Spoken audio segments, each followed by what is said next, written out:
অনেকবার laser hair reduction করেছেন কিন্তু রেজাল্ট পাচ্ছেন না, আবার সেই রকম ভাবেই হেয়ারটা ব্যাক করছে।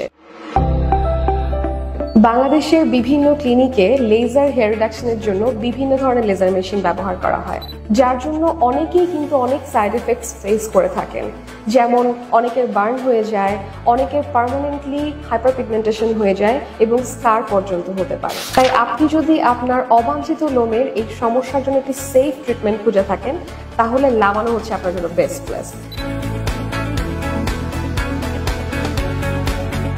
কারণ আমরা ব্যবহার করি সোপ্রানো আইস প্ল্যাটিনাম ডিভাইস। এই প্ল্যাটফর্মটিতে আমরা মাল্টিপল ওয়েভলেন্থে লেজার হেয়ার রিডাকশন করে থাকি, যার জন্য কিন্তু আমাদের ত্বকের জন্য এটা খুবই সেফ এবং অল্প সময়ে অল্প সেশনে আপনি আপনার এক্সপেক্টেড রেজাল্ট পাবেন উইদাউট এনি সাইড এফেক্ট এবং উইদাউট পেইন।